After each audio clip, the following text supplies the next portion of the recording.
Dans cet épisode, Les héros de la vente, j'accueille Raphaël Boucrist de Didomi. Didomi est sur un marché en pleine explosion, celui du RGPD. Raphaël va nous expliquer comment il a créé une équipe de vente de 20 personnes en un an en France et à l'international. On va échanger sur cette phase d'accélération et de structuration, sur ses critères pour recruter des bons commerciaux et comment il arrive à les onboarder au mieux afin de s'assurer de leur performance. On abordera aussi le thème de l'accompagnement à distance. Si vous écoutez les héros de la vente, vous avez sans doute des besoins d'amélioration de votre performance commerciale. Contactez-nous pour tester notre plateforme Vive pour enregistrer, analyser et débriefer les rendez-vous de vos commerciaux.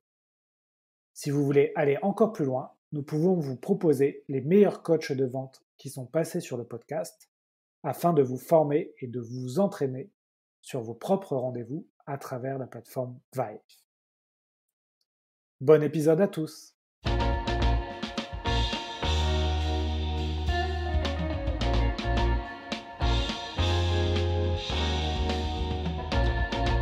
Bonjour à tous, bienvenue sur un nouvel épisode, Les héros de la vente. Aujourd'hui, j'ai le plaisir d'inviter Raphaël Boucrist. Raphaël, salut.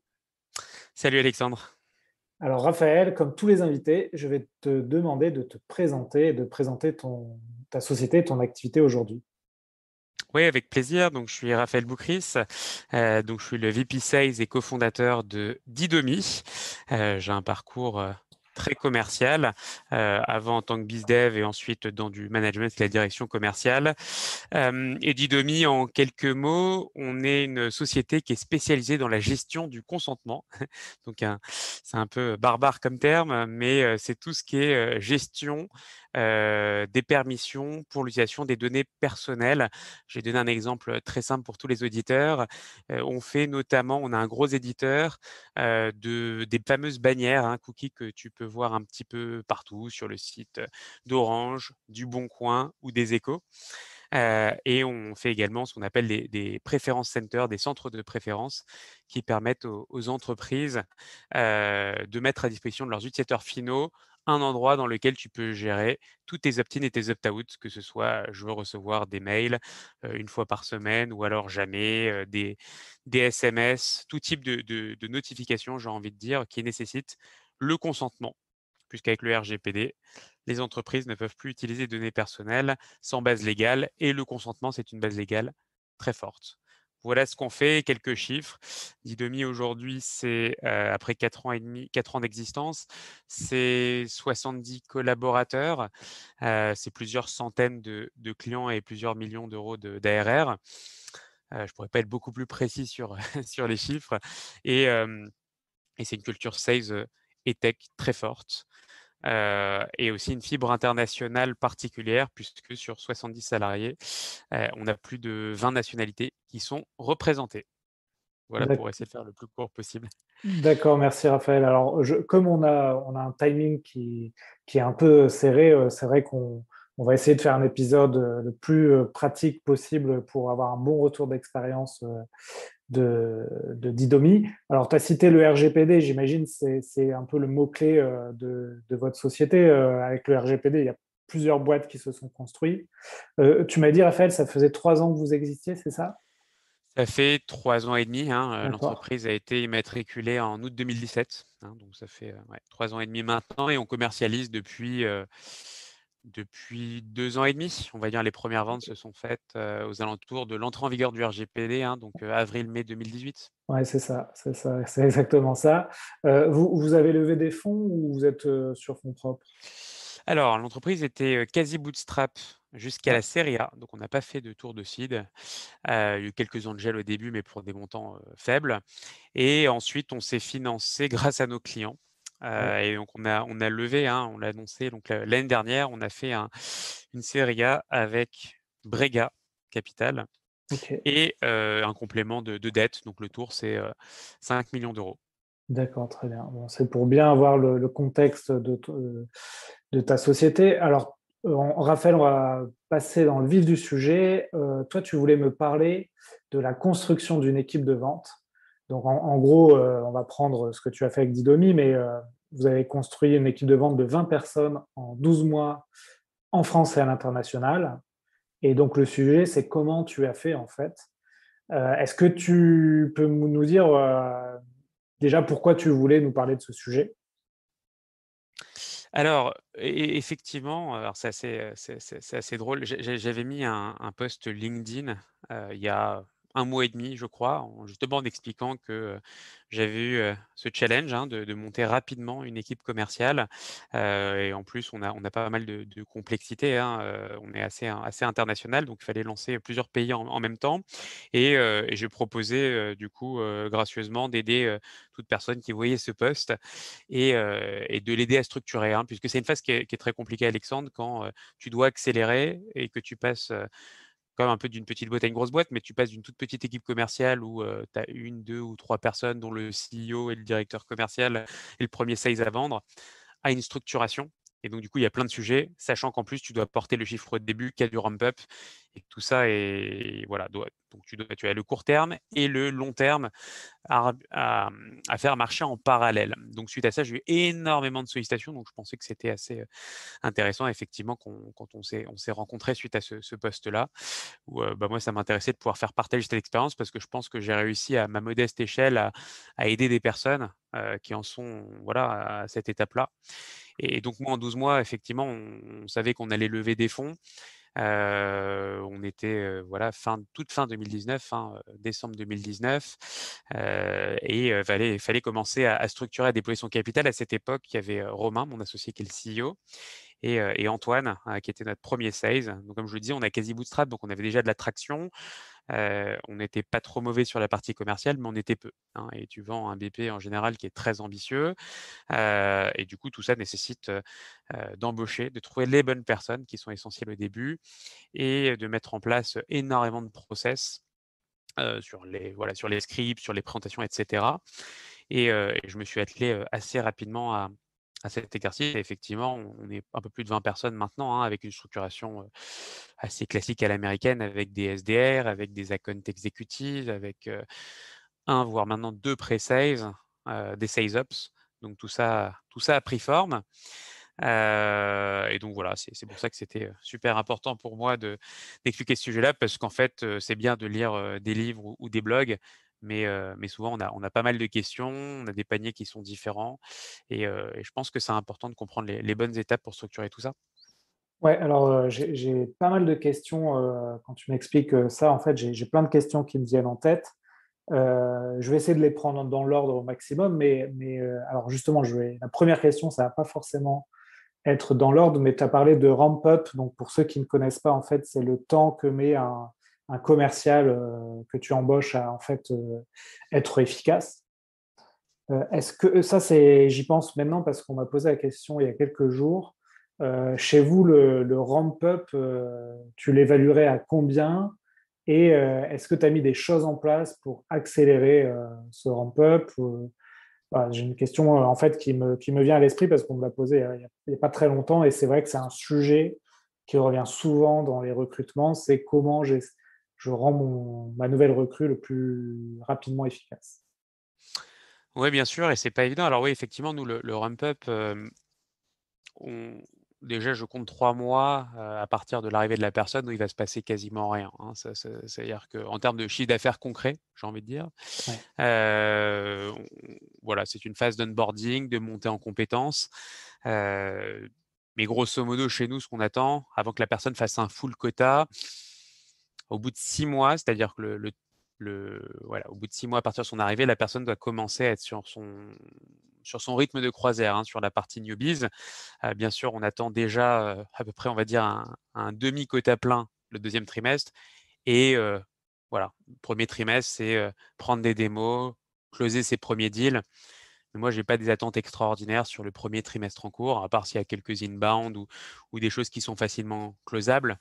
C'est complexe. Parfois, il y a des entreprises dans lesquelles tu arrives, tu te fais assommer, le 1er trimestre, c'est pas très réaliste et moralement, c'est très compliqué pour le CS qui arrive. Donc je pense qu'il faut être assez clair avec la personne qu'on recrute sur les attentes. Moi, je leur dis clairement le premier trimestre, bah, voilà, c'est de se planter les graines, faire ses premiers closings. Ensuite, c'est une montée en compétences pour arriver à peu près à la moitié d'un quota plein, donc on proratise. Et ensuite, effectivement, tous les autres trimestres, il faut voilà, à minima être à 90% d'un objectif réaliste et ensuite, idéalement, le dépasser. Donc ça, c'est sur ton premier point. Sur le deuxième point, comment on fait? Je pense que finalement, il y a une question d'onboarding, hein.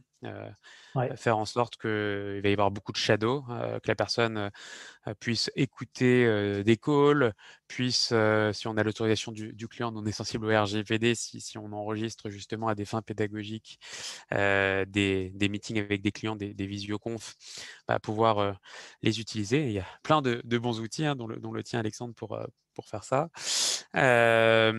Et voilà, du training. Aujourd'hui, là, on a embauché une Virginie qui est Sales Enablement Manager, donc sa mission, c'est de faire en sorte que tout le monde monte en compétences, mais il y a un an, on n'avait rien de tout ça. Donc, j'ai envie de dire, c'était un peu sur le tas, hein, il n'y avait pas tous les process, tous les scripts, etc. Ouais. Donc, il faut que la personne s'entraîne énormément et ne pas, quoi. Moi, je suis assez ouvert sur la communication. On dit à la personne, tout ce dont tu as besoin, tu nous le dis. Donc, on lui fournit, voilà, hein, quand même les scripts qu'on avait à l'époque, les decks, les mails de follow-up, des réponses à objections. On commence à monter ensuite des fiches, des bases de données concurrentielles, hein, sur tout ce qu'on a détecté de nos concurrents. Voilà, et ça se fait un peu par itération. Au début, c'est forcément un peu brouillon quand tu accélères très fortement. Tu n'as pas tout qui est parfait, loin de là. On est même en train maintenant, hein, si tu veux, un peu comme les dettes techniques, il y a un peu les dettes en termes de process sales. Et là, on remet vraiment tout au carré pour se dire que finalement, si on embauche 20 personnes dans les 6 prochains mois, ça se fait avec voilà, moins de douleur que dans le passé. Ouais. Alors là aussi, je vais rebondir sur quelque chose que tu as dit. Tu as parlé de Virginie, donc le métier de Sales Enablement, on en parle depuis pas très longtemps en France, ça existe aux États-Unis depuis un moment. Beaucoup d'entreprises ne savent pas ce que c'est ce poste. Est-ce que tu peux rapidement aussi là, nous expliquer en quoi ça consiste et pourquoi vous avez créé ce poste chez vous? Bien sûr, pour moi, ma définition en tout cas de l'enablement, c'est le fait, c'est l'efficacité opérationnelle de l'équipe Sales et CS également. Il y a plein de carences, si tu veux, qui se créent quand on avance comme ça, quand on fait grossir l'équipe. Il peut y avoir des trous dans la raquette, à droite, à gauche. Donc, c'est-à-dire le rôle de Virginie, c'est déjà que l'onboarding soit parfait. On en parlait tout à l'heure, mais que la personne ait un planning qui soit très efficace, qu'elle assiste à X démo, que tout ça soit quand même avec un maximum de process pour être très efficace. Et ensuite, ça va être tout le suivi, hein. Elle va shadower elle-même, même si elle ne vend pas des calls et autres, et essayer d'identifier tout ce qui manque ou tout ce qui pourrait permettre d'améliorer. Tu vois, nous, on va sur de l'enterprise, sur des plus grands comptes. Il y a des choses, notamment, hein, dans la partie avant-vente, avoir des rétro-planning, des Gantt pour les sales, mais pour le client final, in fine, pour montrer finalement une gestion de projet qui est complètement carrée pour que le client comprenne comment ça va se passer une fois qu'il a signé avec nous. Et donc, si tu veux, il y a plein de nouveaux challenges. On va vendre des nouveaux produits. Donc, elle fait également le lien avec les product marketing managers pour les lancements de nouveaux produits, faire en sorte qu'on ait bien le sales material. Donc, toute l'efficacité, si tu veux, c'est vraiment ça. C'est faire en sorte que tout le monde soit à son potentiel maximum. Les changements d'outils également, elle travaille avec. Alors, j'ai également 2 sales ops. Donc, elle est rattachée à l'équipe ops, hein. C'est 3 personnes, Virginie, plus Florian et Alfonso qui sont sur les process, le CRM en dur, et Virginie. Son rôle, c'est voilà, d'essayer de détecter les besoins, de travailler tu vois, des nouveaux outils. Si on a des outils, par exemple, d'outbound emailing, est-ce qu'on doit prendre un Lemlist, un Salesloft, est-ce qu'on doit prendre tel ou tel outil à des fins pédagogiques, des 360 learning et autres. Donc, c'est vraiment tout ce qui est efficacité, hein, et ça démarre dès l'onboarding de la personne. Et ensuite, sur du suivi. Et parfois, on va mettre en place des choses de titre individuel. On peut voir qu'il y a une personne qui va avoir tel ou tel problème parce qu'elle ne sait pas en fait qu'il y a accès aux ressources dans notre Notion ou autre. Ouais, Et elle ouais. remet tout au carré également. Et là, on s'est mis quand même très très bien avec un objectif pour l'été que tout soit à la perfection, hein.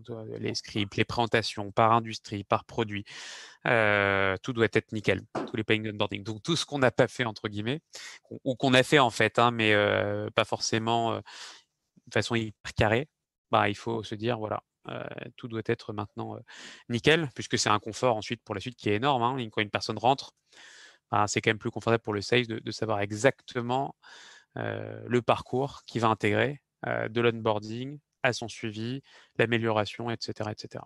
Ouais, alors c'est vrai que tu as cité des outils, tu as cité pas mal aussi de wording que je connais bien parce que c'est vraiment la tech, les startups. Moi, j'essaye de reformuler un peu pour les gens qui sont pas de ce milieu et qui découvrent un peu ces mots-là. Mais encore une fois, pour résumer ce poste, je trouve, en fait, je trouve ça vraiment intéressant parce que tu apportes tout simplement une aide à la vente à tes commerciaux pour qu'ils se concentrent sur la vente.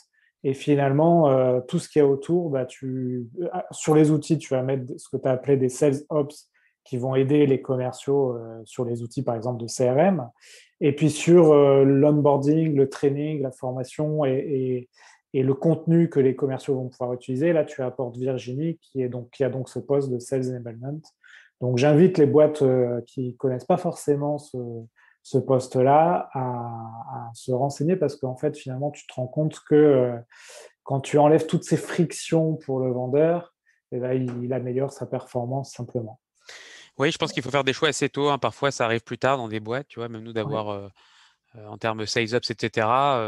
Quand on a voulu accélérer, nous, on a voulu changer de CRM. Alors ça, c'est un choix qui n'engage que moi, j'ai envie de dire.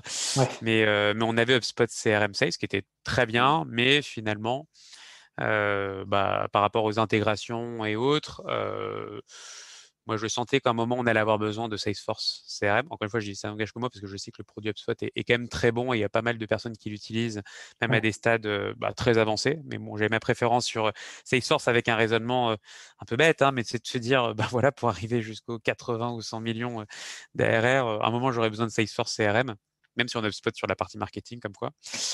Et donc, du coup, on a voulu faire le changement alors que tout se passait bien. C'est aussi un changement qui est important. C'est-à-dire que la vision du CRM qu'on va utiliser, faut le faire tôt. Je veux dire, c'est vrai que parfois, on se dit, faut pas trop anticiper, etc. Mais tout ce que tu mets en place tôt, même si ça peut être, tu vois, des coûts pour l'entreprise, finalement, c'est des bons investissements. Si tu déroules ton plan correctement, tu es très content d'avoir fait ces changements. Tu vois, Ouais. moi, il y avait que un ou deux sales sur Salesforce quand on a basculé. Si maintenant il fallait changer, la douleur serait multipliée par 3 ou 4, quoi. Donc, Ouais, c'est un bon retour d'expérience, cette anticipation. C'est vrai que quand tu prends un outil, des fois, à un moment donné, tu dis c'est parfait pour ma situation actuelle, mais tu vois très bien les limites que tu vas avoir quand tu vas vouloir évoluer. Ça me permet de rembobiner un peu la pellicule et de revenir un peu quand tu as commencé comme directeur commercial avec le CEO et ton premier commercial, donc Romain et Antoine. Euh, à partir de quand vous vous êtes dit, bon, là, on a fait des ventes, etc. On voit que le produit s'intéresse. Maintenant, on doit accélérer. Et à partir, c'était quoi un peu le trigger point où vous vous êtes dit, bon, là, il y a quelque chose, il faut qu'on passe à l'étape supérieure. bien sûr, c'est finalement quand tu fais ta série A, donc c'est-à-dire que tu as déjà, grosso modo, alors je parle en SaaS B2B, Ouais, tu as un product market fit, tu as déjà une bonne première base de clients. En général, hein, on fait sa série A, mais ça peut être variable, mais si tu veux, tu es entre 700 000 et 1,2 million d'ARR. donc ARR, pour Euh, les auditeurs qui ouais, ne connaissent pas, c'est du ré- revenu annuel récurrent récurrent. annuel. Ouais. Tout à fait. Donc, c'est que tu as une bonne traction et que tu es prêt à accélérer et qu'avec du capital, du nouveau capital, ça va te permettre de dupliquer, passer à l'échelle, comme on peut le dire, pour pouvoir embaucher des nouvelles personnes et acquérir plus de nouveaux clients, plus des développements de produits et autres. Donc, à partir de quel moment, pour moi, c'est quand on fait le quota, si tu veux. Si Antoine a fait son quota, moi, j'étais Dirco, mais j'étais également sales, hein, je vendais, l'équipe était toute petite. Donc, quand Romain, qui était le CEO, mais qui vendait, Antoine et moi, ça tournait entre guillemets, on s'est dit, on peut absorber de nouvelles personnes, ça fait sens. Hein, si tu le fais trop tôt, ça sert à rien parce que tu embauches des personnes en disant ça va aller mieux. Mais si déjà tu n'as pas consolidé tes acquis, finalement tu vas embaucher plein de personnes qui font pas leur quota, ça va être une catastrophe. Ouais. Donc il faut se dire, est-ce que si je rajoute des gens, ils pourront faire leur quota. Après, tu as plein de façons de le faire. Après, tu as d'autres problématiques qui arrivent quand il y en a plusieurs, sur des territoires, la profondeur de marché, etc. Mais voilà, pour répondre à ta question, je pense qu'à un moment, quand tu te dis ça marche, les clients sont contents et chacun, on arrive à faire X, bah, si on embauche des nouvelles personnes, ça va nous permettre d'aller beaucoup plus loin. Ouais. C'est un peu ça le raisonnement que je suivrai. Et vous arriviez à 3 à faire les 700 000 euros d'ARR, c'est ça Oui, on l'a fait, ouais, on était même un peu plus que ça quand on a levé, mais on l'a fait à 3. Ouais, Ouais, tout à fait. Bah, on n'a pas fait de seed. Après, si tu veux, dans un modèle un peu classique, tu passes quand même par des phases. Alors, nous, on est une petite partie angel, mais normalement, tu passes par un seed avant de faire ta série A, hein, qui t'aide à avoir un peu plus de force. Mais ce que je veux dire par là, c'est qu'il ne faut pas tricher, quoi. Tu peux pas. Euh, si tu fais que de l'acquisition payante, quoi, si avec l'argent de ton seed, euh, tu, euh, tu biaises un petit peu ce que peut faire un commercial, bah, à un moment, ça va pas marcher, quoi. ouais, Donc voilà. Après, nous, on avait un petit peu de demande entrante aussi, hein, parce on est sur un aspect réglementaire. Donc nous, on est quand même, moi, je suis quand même d'une culture très outbound, hein, toujours, hein. Avant, j'étais directeur commercial de capacité de l'intérim, zéro demande entrante, donc on va chasser. Avant également aussi. Donc on a voulu, voilà, on a mis les bouchées doubles, donc il y avait de l'entrant et beaucoup de sortants également, beaucoup d'efforts, que ce soit aller à des événements, soit prendre son téléphone, faire du mailing, tout ce qui est possible. ouais. Et voilà. C'est quand même une belle performance, hein. 1 million à 3, c'est vraiment pas mal, hein. Tu as un panier moyen de combien à peu près pour comprendre Ouais, le nombre de deals si je peux te donner, alors j'ai plus les chiffres de cette époque-là, mais on devait être à plus ou moins 10 000 euros d'ARR, donc 10 000 euros ouais. annuels, hein. Donc, ouais, je t'ai dit, j'ai plus les chiffres, mais ça devait être plus ou moins une centaine de clients à plus ou moins 10 000 euros si je prends les grandes masses. Ouais, très bien. Ok, bon, bah, très bien. Tu as C'est à peu resté. près les métriques marché, quoi. C'est ce qui pour la série A, hein. Après, c'est pas les Ouais, métriques marché. Parfois, c'est plus compliqué. Parfois, il y a des boîtes qui vont beaucoup plus rapidement que ça. Mais grosso modo, oui, pour faire t'as- une série A. Après, si tu vas plus vite, hein, pour l'atteindre, ça, ouais, c'est la force de certaines boîtes. Quand tu vas plus vite, bah, après, tu lèves plus ou dans des meilleures conditions. Mais c'est à peu près ça qu'il faut garder en tête, je pense, à chaque étape. ouais. Non, mais bon, tu as respecté un peu les jalons du fameux bouquin, là, From Impossible to Inevitable, qui est un peu la bible de la vente dans la Silicon Valley, qui est en Mm, gros mm, mm. rapidement de trouver tes 100 premiers clients avec un panier moyen qui te permet d'avoir du CA récurrent, etc. Et ensuite, tu peux accélérer. Et donc, bah, justement, ça va nous permettre de passer à la prochaine étape. Donc, vous vous êtes dit à ce moment-là, OK, c'est bon, on a un modèle, ce que tu as appelé un product market fit, c'est-à-dire un produit qui rencontre son marché. Maintenant, il va falloir recruter. Donc, c'était quoi un peu les premières recrues que tu voulais, qui étaient pour toi fondamentales, et puis surtout, c'était quoi les critères sur lesquels tu voulais recruter? Il y a des gens qui soient des chasseurs. Ça, c'est Ok, super important. Même si on allait, si tu veux, j'avais également, quand j'ai recruté ces account exécutives, je commençais à recruter un premier SDR en parallèle. Donc, plus pour, voilà, pour expliquer à l'audience pour ceux qui ne connaissent pas, mais voilà, le principe d'un SDR ou d'un BDR, Sales Development Representative ou Business Development Representative, c'est des gens qui vont faire quoi? Dont la mission principale et l'objectif, c'est de générer des démonstrations, des meetings pour un autre sous-groupe qu'on appelle des account exécutives, ouais. Merci qui de sont des sales qui vulgariser. font des et ces account exécutifs, ils prennent les démos, hein, qui sont des SDR et BDR, et ensuite leur but c'est d'aller jusqu'au closing. Et après, en général, tu as des customer success ou des account managers qui prennent le relais et qui doivent renouveler ces clients-là, les satisfaire, renouveler et leur vendre des produits complémentaires. Pour simplifier, moi je m'occupais de recruter ces account exécutifs, mais je voulais quand même des chasseurs parce que même si on a des SDR ou des BDR, pour moi, si tu es sales, bah, il faut quand même chercher un petit peu de démo. Je n'ai pas dit que c'était le gros de la mission. Mais il faut Ouais, avoir cette culture quand même de hunting, de chasse. Donc, c'était la principale qualité. Et dans les expériences précédentes des candidats, je voulais qu'il y ait cette capacité à aller chercher, à ne pas attendre. Donc, ça, c'est super, super important. Et la question que je me pose aussi, hein, ça, c'est dans les premières recrues, c'est est-ce que j'achèterai à ces personnes-là, hein? Est-ce que je pense que c'est super important. C'est Jason Lemkin, hein, un des pontes de la vente ouais, SaaS B2B, hein, qui l'explique, mais il faut que dans tes premiers sales, tu aies envie d'acheter de ces personnes-là. Ça, c'est un premier bon critère qu'on peut avoir. Ensuite, c'est les paniers, de voir si j'ai des personnes qui étaient à peu près calées avec nos paniers moyens, parce que si tu prends une star de l'enterprise et que tu vends voilà, des paniers à 5 000 par an, ça marche pas. Et réciproquement, si tu as quelqu'un qui vend à de la TPE, ça veut pas dire que ça ne marchera pas, mais c'est plus risqué, quoi, hein. Donc ça, c'est également un critère et des gens qui ont envie. Enfin, ça paraît un peu tarte à la crème, mais il faut dans la vente, c'est pas un métier que tu peux faire si tu n'es pas passionné, quoi. Tu peux pas réussir pour moi, j'en ai jamais vu de contre-exemple. Si tu es pas passionné, tu n'y arrives pas parce que, c'est beaucoup de rejets, c'est beaucoup de prospection. Voilà, je trouve que c'est un métier qui est quand même pas évident, hein, quand tu le regardes ou n'importe quel CEO de boîte te le dirait que la vente, c'est un des métiers les plus complexes de l'entreprise.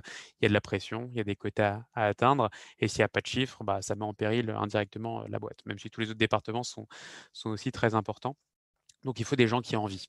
Hein, tu vois, j'ai recruté par exemple un bon exemple, j'ai commencé sur des profils assez différents. On a Loïc qui nous a rejoint, qui est un profil qui venait, qui avait fait ses armes à Dublin, dans les grosses boîtes américaines, TripAdvisor, PayPal, hein, qui avait été un top performant de chez PayPal.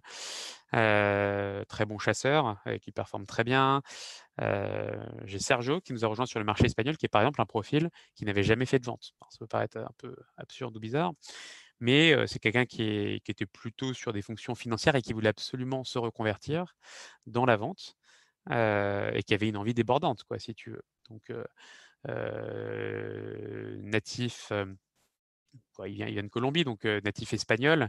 Donc parfait pour moi, c'était un marché sur lequel on avait un petit peu de demande entrante, donc on s'est dit: «Bon, bah, maintenant, il faut y aller à fond». Et ça, c'est un profil qui était pas du tout sales, mais qui avait une envie de dingue, quoi, et qui Et s'est donné en entretien et qui m'a dit: «Voilà, moi, j'ai envie, j'ai une forte capacité d'écoute, j'ai de l'empathie, je sais traiter avec des C-level, allons-y». Et tu vois, on a fait quelques simulations de vente et cetera en entretien et aujourd'hui, c'est un très grand succès. ouais, justement, c'était un peu ma prochaine question, c'est, sur ce genre de profil, on va dire entre guillemets «un peu atypique», donc pas forcément le CV, on va dire, idéal que tu te fixais, que tu avais en tête. Mais par contre, tu vois que la personne a de l'envie. Déjà, comment elle passe l'étape du CV à l'entretien? Est-ce qu'elle a montré une motivation plus grande que d'autres candidats? Et ensuite, toi, c'est quoi un peu rapidement les tests que tu lui fais faire? Alors, tu nous as parlé de simulation, est-ce que tu peux nous expliquer un peu plus? Bien sûr, alors sur les CV, effectivement, soit tu as un profil un peu «typique» entre guillemets. Moi, j'aime bien au niveau des CV, c'est un conseil que je peux donner à tout le monde, faut mettre des chiffres, hein, faut mettre son track record dans le CV. Je pense que c'est le plus important. Ouais, Rien de plus insupportable que de voir un compte exécutif, même dans une scale-up ou autre. Mais OK, peut-être que la personne sera contactée, mais c'est pas très vendeur, hein. Ça veut dire que si la personne marque pas, «J'ai atteint mon quota», quoi, même un détail trimestriel, on reste 1 an dans une expérience. Q1, j'ai fait 120, Q2 ou alors combien j'ai fait de chiffre d'affaires incrémental, quoi, un maximum de chiffre. Donc ça, effectivement, des CV comme ça, bah, ça donne envie. Et après, quand tu es sur des profils qui sont plus atypiques, hein, j'ai cité le cas de Sergio. C'est une bonne question. J'ai plus en souvenir le CV, mais je pense qu'il y avait un titre ou quelque chose qui, voilà, qui voulait dire, espagnol natif cherche à, voilà, oui. voilà, je sais pas, Faire j'ai partie d'un plus projet, ouais, il y a en quelque gros. chose qui est forcément, si je l'ai appelé, c'est qu'il y avait quelque chose, heu ou alors il y avait une lettre de motivation. Si tu veux, il y avait quelque chose qui m'a donné envie de le contacter. J'ai plus les éléments. Ouais, Ou dans la lettre de motivation qu'il était passionné par la vente et qu'il en a jamais fait et qu'il a envie. OK. Donc ça, l'envie, c'est quand même quelque chose qui est très important et je pense que n'importe quel, DIRCO, VP Sales est super sensible à ça. Parce que quelqu'un qui a envie, hein, mine de rien, qui a envie, qui est à peu près smart, c'est-à-dire, qui va pouvoir avoir les qualités essentielles, d'un bon sales, qui va pouvoir écouter, faire une bonne phase de découverte, faire un bon suivi de projet, créer une vraie relation avec son prospect. Bah, finalement, c'est un peu ça la vente au final, hein. Après tu as des ventes complexes, tu peux avoir des pre-sales avec toi, donc c'est un set de qualités ou que tu peux retrouver dans des profils qui ont fait d'autres choses avant. Et c'est ce que j'ai retrouvé par exemple sur ce profil-là. Et après j'ai mixé, hein, si tu veux, j'ai un peu de tout du coup dans les équipes. J'ai d'autres profils, hein, qui ont fait des très très belles boîtes sales et qui, sont déjà, excellents, j'ai envie de dire, et qui connaissent tout sur tout. Et parfois, j'aime bien les profils, si tu veux, plus atypiques parce que, voilà, ça permet aussi également de ne pas venir avec ses préjugés. et de pouvoir apprendre les méthodes qui fonctionnent chez Didomi et autres. Là où quand tu as beaucoup d'expérience en sales, parfois tu as déjà un petit peu tout en tête et tu peux passer à côté de certains nouveaux apprentissages.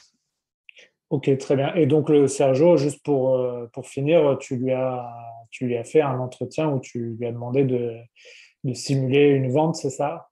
Exactement. Moi, je fais passer des entretiens, quand je fais passer les entretiens sales, il y a toujours une simulation commerciale. Ok. Pas forcément sur Didomi, hein. Ce qui est intéressant, c'est de prendre un cas un petit peu neutre. Donc, ce que j'utilise en général comme exemple, une simulation, donc le candidat vient, c'est pas forcément préparé à l'avance, ça ne l'est même pas. Et je lui donne 5 minutes, je lui donne un contexte et très simple, comme ça il peut comprendre directement. Voilà, tu es sales. Avant, j'utilisais une entreprise qui s'appelait abcdecostartup.com. Donc, tu es sales pour cette startup qui fait de la décoration et de l'aménagement de locaux de startup. Voilà, et tu as vu que Didomi avait levé des fonds, parce que tu es abonné à Crunchbase ou à l'actualité. Et donc, du coup, tu penses qu'on va peut-être changer de locaux. Tu nous appelles, call, hein, tu arrives, on n'a pas de standard, mais on fait comme si on était au standard. Et ton but, c'est de prendre rendez-vous avec la personne qui s'en occupe, le CEO en l'occurrence du cette taille de boîte. Et voilà. Et en fait, ce que je fais, c'est qu'il y a une première simulation. Le but, c'est de prendre un rendez-vous. Hein, c'est pas de vendre par téléphone ou autre. Ouais. Ça permet déjà de voir pas mal de choses. Hein. Ça permet de voir si la personne elle est un peu créative dans son offre de vente, si elle sort pas des trucs complètement farfelus, parce que je donne pas un argumentaire commercial, tu vois. Donc ça permet de voir la créativité de la personne, comment elle va réfléchir avec peu d'éléments. On fait cette simulation. Ensuite, on arrête. Je demande à la personne ce qu'elle en a pensé, toujours. Parfois, j'ai des candidats qui disent je pense que j'ai été très bon, j'ai réussi. Bon, tu vois, c'est pas toujours excellent comme réponse, mais j'entends souvent. D'autres qui disent j'ai pas été bon, au contraire, qui font les modestes, mais ils n'arrivent pas à s'auto-analyser. Et parfois, tu as des gens qui disent je pense que là, j'ai été pas mal, mais voilà, tu vois, il y a un feedback assez objectif. Par contre, là, j'ai été mauvais parce qu'il y a ça, parce qu'il y a ça. Et qui identifient leurs erreurs. Et après, voilà, après, aujourd'hui, ok, très bien. Et ensuite, moi, je donne mon feedback. Et après, je dis on va la refaire cette simulation. Et j'ai envie de voir si la personne elle a intégré le feedback. Tu vois, c'est très court. La simulation, c'est lors du même entretien. Hein, et la personne doit refaire. Et je vois tout de suite si elle refait les mêmes erreurs ou si elle a pris en compte le feedback. Et ça, c'est super intéressant parce que si la personne, si tu veux, a assimilé ce feedback, déjà, ça te donne quand même pas mal d'insight, d'indications sur sa capacité plus tard à apprendre et ne pas rester avec soit sa méthode de vente initiale, soit en se disant j'ai directement la bonne approche. Et Donc ça, je l'encourage Raphaël, à le faire. j'ai une question. Tu leur laisses combien de temps là pour se préparer une fois que tu leur as donné le script et qu'ils doivent faire le call? Je leur laisse 7-8 minutes Ok. pour se préparer. C'est un scénario très simple, hein, tu vois, Ouais, ouais. volontairement, qu'ils peuvent comprendre. Je leur donne pas un truc technologique, tu vois, une vente avec un outil techno, ça se complexe. Voilà, l'idée, c'est vraiment d'évaluer un peu le candidat sur certains skills, là où il ne pense pas forcément d'ailleurs être évalué. Par contre, il comprend bien que c'est la capacité d'apprentissage, le fait de le faire 2 fois. Parfois, j'ai déjà fait 3 fois, tu vois, où j'étais un peu déçu la deuxième fois en me disant: «C'est pas possible, je le sens bien machin» et bon, parfois ça vaut le coup de le refaire. Et c'est pas grave si la personne c'est que la troisième fois que ça marche. Après, tu le fais pas plus que 3 fois, hein. Si la personne n'a pas au bout de 2 essais supplémentaires n'a pas réussi, c'est pas bon. Ouais. Et parfois c'est positif. Donc voilà, ça c'est ma méthode, hein. Je veux dire, elle sort pas du livre Who ou alors, d'autres méthodes, mais j'ai toujours appliqué et je trouve que c'est pas mal. C'est assez utile. Ok. Écoute, ok, très intéressant parce que là aussi, j'ai des questions parfois sur comment tu fais des entraînements, enfin des entretiens de simulation. Donc, merci pour ce petit tips. Je voulais passer sur un sujet qui m'intéresse aussi avant de passer aux dernières questions parce que là, je regarde le timing, je passe la seconde. Tu m'as parlé en amont du rendez-vous de la culture commerciale chez vous. Est-ce que tu peux m'expliquer et expliquer aux auditeurs c'est quoi la culture commerciale? Qu'est-ce que tu entends par là et qu'est-ce que ça implique chez Didomi? Ouais, bah, la culture, elle est très sales, hein, chez Didomi aussi, hein, puisque le MRR, donc le revenu récurrent mensuel, qui est pareil un peu que l'ARR, hein, le revenu annuel récurrent. Donc l'ARR, c'est 12 fois le MRR. Mais ces métriques-là, donc il y a le chiffre d'affaires grosso modo, euh, le, le volume d'abonnements en cours, si on peut dire ça comme ça, tout le monde le regarde dans l'entreprise. même les développeurs, hein. C'est-à-dire que c'est vraiment on est très business oriented, même dans le développement des features. Ça, c'est quelque chose qu'on a depuis le début en tête. Tu vois, Jawad, par exemple, hein, notre CTO qui est cofondateur, c'est pas un CTO qui va juste te dire, bah non, non, on mettra pas sur la roadmap. Non, s'il y a un énorme contrat, il va très largement revoir la roadmap pour essayer de voir si on peut intégrer ou pas. Donc ça, c'est très agréable déjà de travailler dans une entreprise dans laquelle on est tous alignés sur le business et sur la culture commerciale, elle est Oui, très forte. Il y a une oui, vraie culture de la gagne. c'est Oui. c'est pas commun ouais, que tes développeurs regardent les chiffres, c'est pas commun, ouais, je pense.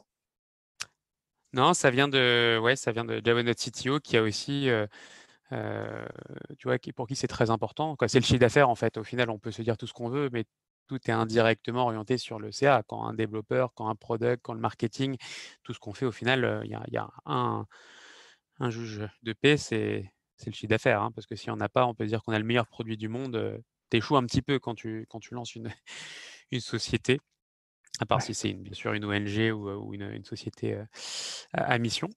Et après, sur la culture sales, bah, elle est très, très forte, c'est-à-dire qu'on a une vraie culture de la gagne. Et ça, je pense que tout le monde l'a, sinon ça marche pas chez nous.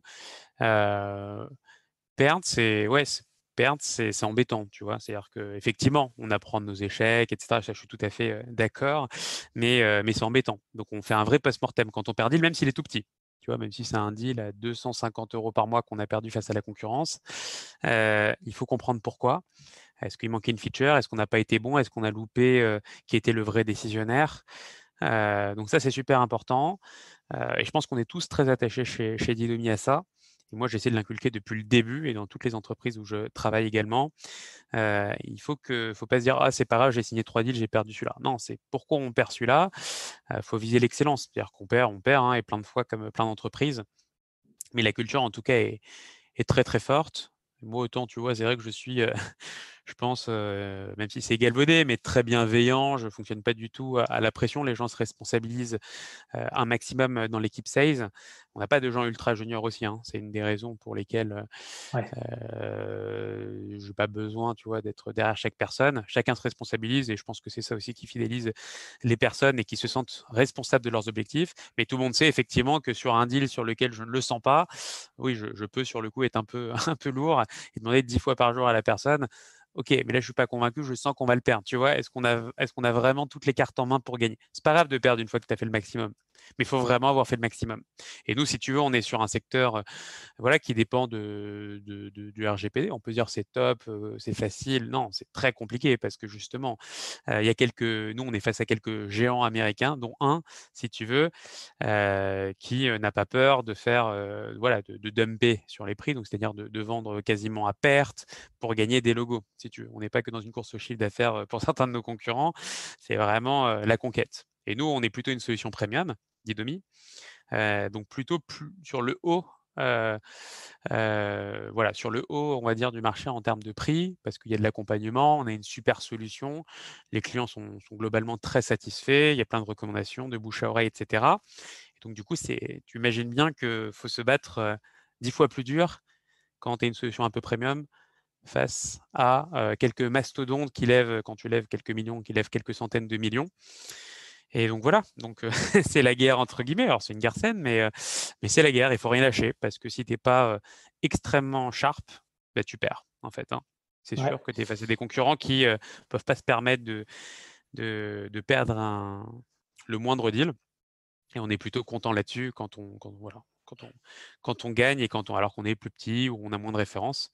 Et on a réussi à s'imposer vraiment pas mal sur plusieurs marchés, hein, pas que la France, l'Espagne également et quelques autres marchés, et on ouvre encore d'autres marchés, face à quelques géants beaucoup mieux financés, beaucoup plus nombreux. Très bien, bah, écoute, tu as dit encore une fois pas mal de choses qui m'ont donné plein d'idées. En fait, la culture commerciale, ça pourrait faire l'objet d'un épisode entier, hein. Ouais, Euh, clairement. ouais. La responsabilisation qui amène à la fidélisation de tes équipes, ça aussi, il y a plein de sujets là-dessus. Et ensuite, la culture de la gagne, bah, justement, j'écoutais un podcast il n'y a pas longtemps avec Jean de la Roche-Brochard qui disait que quand tu rentres dans ce jeu-là de créer une boîte, de lever des fonds, etc. Mais tu le fais pour gagner, sinon, Mmh. sinon tu vas droit à l'échec et c'est un peu ce que tu nous expliques, quoi. Très Complètement, bien, ouais. Raphaël. Alors, on va passer aux dernières questions parce qu'il nous reste un peu moins de 10 minutes. Est-ce que tu veux rajouter quelque chose pour clôturer le sujet, peut-être sur les objectifs que tu as sur le recrutement sur les prochains mois? Oui, on recrute, beaucoup. Alors, ce qu'on recherche, on recherche, donc je vais commencer par l'étranger qui est le plus complexe à recruter pour moi. Donc, un ou une account exécutive, pour le UK, donc quelqu'un qui serait natif. Pareil sur les Nordics. Ah ouais. Donc Suède, Norvège, Finlande, si candidats qui sont natifs. Donc je te donne les moutons à 5 pattes pour Ouais. démarrer. Ceux-là, on est preneur. Et sinon, on recrute un SDR sur la France en ce moment, sur de l'outbound. On recrute également un AE sur la France. On recrute également un SDR sur l'Allemagne et l'Italie. Donc voilà, il y a pas mal de postes et il y a une grosse vague de postes qui vont s'ouvrir sur le deuxième semestre. Donc tous les bons CV concrètement, de bons sales, on est complètement ouvert et on recrute à fond et on est assez pragmatique et efficace dans le process de recrutement. C'est des postes qui sont ouverts au remote ou tu Ouais, préfères quand même complètement. les avoir chez vous? Non, non, c'est complètement ouvert au remote. On a un bureau Ok. à Paris, on a un bureau également à La Rochelle. Mais on peut travailler de n'importe où. Là, j'ai des process avec des candidats à Grenoble, à Rennes, ailleurs. Il y a aucun souci là-dessus. Ok. Voilà. Et là aussi, on voulait en parler, mais ce sera peut-être un peu juste, c'est la gestion de tes équipes à distance. Ça va rapidement, c'est quelque chose qui vous pose des problèmes ou ça y est, vous avez cette culture aussi du remote? Alors, nous, on a une chance incroyable, c'est qu'en fait, on a toujours fait du remote. Il y a toujours eu des personnes, si tu veux. On a un UX designer qui est basé en Italie. Jawad, mon associé CTO, en ce moment est en France, mais est basé à New York. Ok. Donc, il y a une culture très, très forte, mais depuis le début de l'aventure, hein. Donc, en fait, nous, on recrute les talents là où ils sont. Et ça se passe très bien. Déjà, on est très bien outillés, mais bon, ça, comme pas mal voilà, de startups, j'ai envie de dire, et même d'entreprises au sens plus large depuis le Covid. Et ça se passe super bien. Alors après, on a enlevé quelques lourdeurs. Avant, on avait tous les matins à 9h ou 9h30, tu sais, le stand-up quotidien où chacun racontait sa journée, etc. Bon, ça, on l'a un petit peu killé au fil des confinements. Ouais, c'était trop Et lourd. Ouais. ouais, c'est ça, tous les matins, etc. Bon, c'était un peu long et je pense que tout le monde avait un petit peu marre. Mais on travaille très, très bien à distance. Que te dire, on continue To- tous les points qu'on fait au bureau. Toi, Euh, tes points avec tes équipes, c'est quoi? C'est 2 points dans la semaine, 3 points dans la semaine, un- un tous les jours? alors, le lundi, il y a une réunion commerciale donc commune à toute l'équipe Sales. Et entre lundi et mardi, je fais un point par semaine d'une demi-heure avec chaque personne. Alors, pas chaque personne de mon équipe, les sales ops, etc., moins. Mais les AE, c'est une demi-heure par semaine. Plus, on se parle pas mal le reste de la semaine. Et entre 15 et 30 minutes sur les SDR. Et une demi-heure également avec, j'ai 2 partnership managers dans mon équipe qui font tout ce qui est channels et, euh, et vente indirecte. Une demi-heure également. Donc grosso modo, 30 minutes avec chacun, plus la réunion commerciale. Et là, je suis en train de structurer un peu tout avec du management intermédiaire. Donc je vais passer plus de temps, on va dire, avec ces managers-là et peut-être un peu moins de temps avec les équipes qui vont gérer. Ok, très bien. Voilà, ça aussi, ça peut être des bons tips à donner hein, pour, Je reviendrai si les auditeurs voilà, apprécient l'épisode. ouais, pour à la fois trouver l'équilibre en fait. Parfois, tu as l'impression de ne pas en faire assez, parfois, tu en fais trop. Par exemple, ce que tu nous disais là, les stand-up meetings tous les matins, faut essayer de trouver le bon équilibre qui convient à tes équipes, qui se sentent pas trop seuls, et puis toi aussi qui te permettent de te dégager du temps pour tes autres missions. Donc, c'est pas toujours évident, hein. Non, c'est un peu sportif, mais voilà, chaque phase, il faut essayer de s'organiser de la façon la plus efficace possible. Ouais. Ah ouais, j'ai d'autres challenges de structuration maintenant qui arrivent. Plus peut-être l'ouverture de bureaux, etc. Tu vois, l'Espagne qui marche bien, l'Allemagne qui commence à prendre aussi pas mal. Voilà, chaque jour suffit sa peine. Très bien, Raphaël. Bah, écoute, on va finir avec les questions de la fin que je pose à tous les invités. Il nous reste vraiment quelques minutes, donc on va être synthétique. Si Yes. si tu avais un contenu à partager sur la vente ou l'entrepreneuriat aux auditeurs, ce serait quoi? Alors moi, je vais être assez, je regarde plein de trucs, hein, mais donc c'est Dale Carnegie. Donc Dale Ouais, Carnegie, le livre How to Win Friends and Influence, comment se faire des amis, si on prend le titre en français. Alors, toujours assez drôle. Il faut pas, si vous le lisez dans le métro, comment se faire des amis, on risque de vous ça fait un peu regarder bizarre, ouais. bizarrement, mais c'est génial. Moi, j'adore ce livre. Il est très facile à lire, mais c'est une sorte de petite bible, hein. C'est-à-dire qu'il y a une batterie de conseils hyper efficaces à appliquer. Donc ça, je peux que le conseiller. J'avais d'ailleurs fait une formation au Dale Carnegie Institute à Paris de plus de 20 heures là-dessus. On étudie tout le livre pour te dire, donc c'est vraiment très bien. C'est pas un truc de gourou, hein, ça fait peur quand je le dis.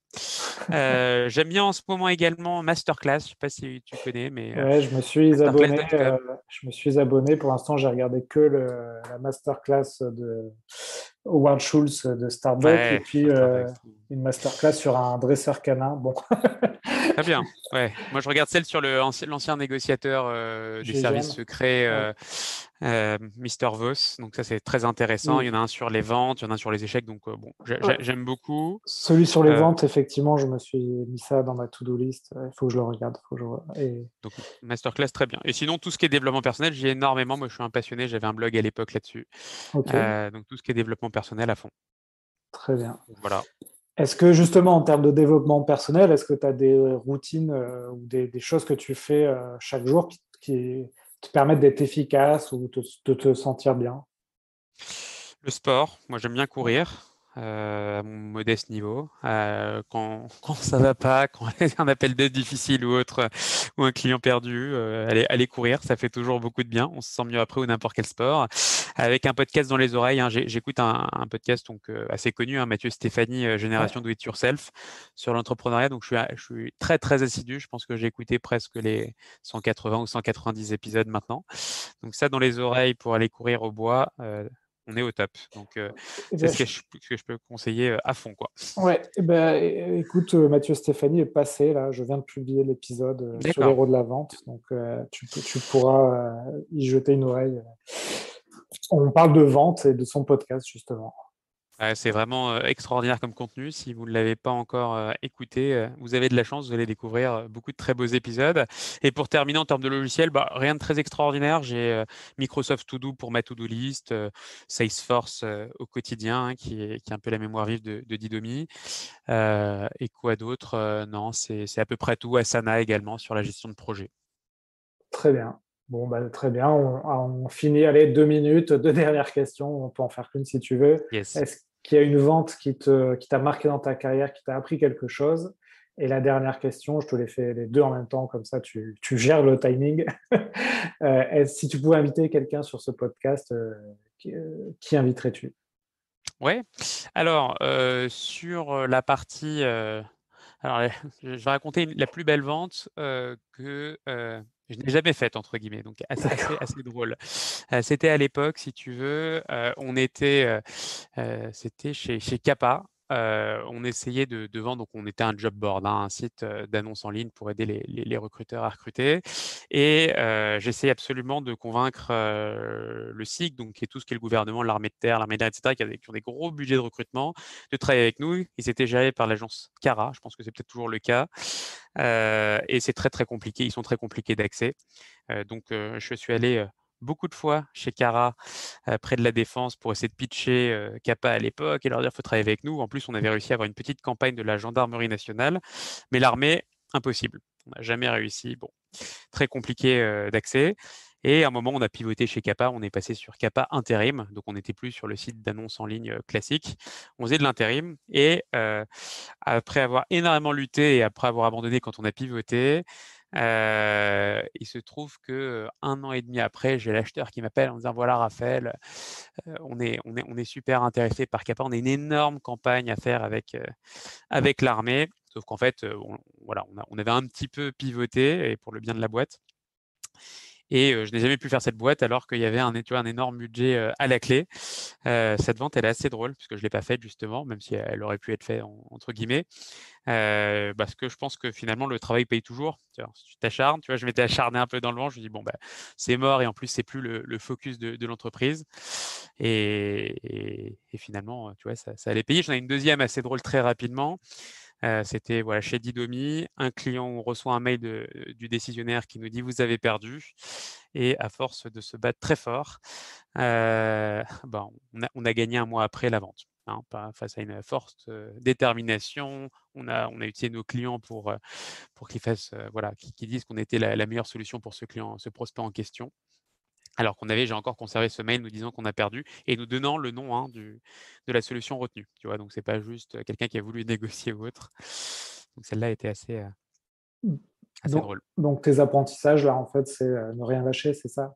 À ne Si je rien résume. lâcher. Jamais. Tant que le contrat n'est pas signé avec la concurrence, ne rien Et encore, après, tu notes la date à laquelle le contrat se terminera, mais ne rien lâcher. Tant que c'est pas signé, et pour toi aussi, hein, quand c'est pas signé, c'est pas gagné. Ouais, ouais. Ok.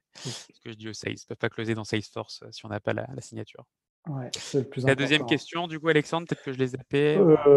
Si tu pouvais inviter quelqu'un, Ouais. tu me conseillerais qui? Alors moi, je recommanderais un ami à moi qui s'appelle David Guillermin, qui est le directeur commercial et un cofondateur de Javelot. Qui était un copain sales. On travaillait ensemble, il était plus senior que moi à l'époque chez Multiposting. Et quelqu'un qui est vraiment extrêmement résilient, déterminé et très bon en vente en général, en SaaS B2B. Bon, maintenant, il a des équipes et autres, mais très smart, très bon. Donc, David, si tu as ce message, je t'encourage à répondre à l'invitation d'Alexandre. Ouais, ben, je vais lui envoyer un message tout à l'heure, là, comme ça, ce sera réactif. Écoute, merci beaucoup, Raphaël, d'avoir pris ce temps avec moi. Je te souhaite une très belle aventure avec Didomi. Et n'hésitez pas à contacter Raphaël, j'imagine, sur LinkedIn, si on veut te poser des questions. Exactement. Sur LinkedIn, je réponds s'il y a besoin de quoi que ce soit. Je suis toujours prêt à aider et preneur de conseils pour ceux qui sont au stade d'après. Hein, donc, n'hésitez pas. Super. Ben, merci encore, Raphaël, et puis à très vite alors. Et n'oubliez pas de noter ce podcast sur Apple, 5 étoiles sur 5. Merci Alexandre. Ouais, merci à toi. Salut, à bientôt. Ciao. Salut.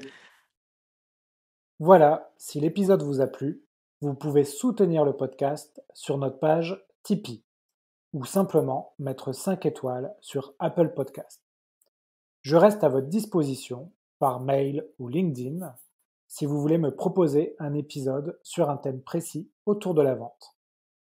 Et enfin, si vous voulez tester un sprint de coaching de vente à travers notre technologie de vidéo training Vive, contactez-moi sur alexandre@vive.fr.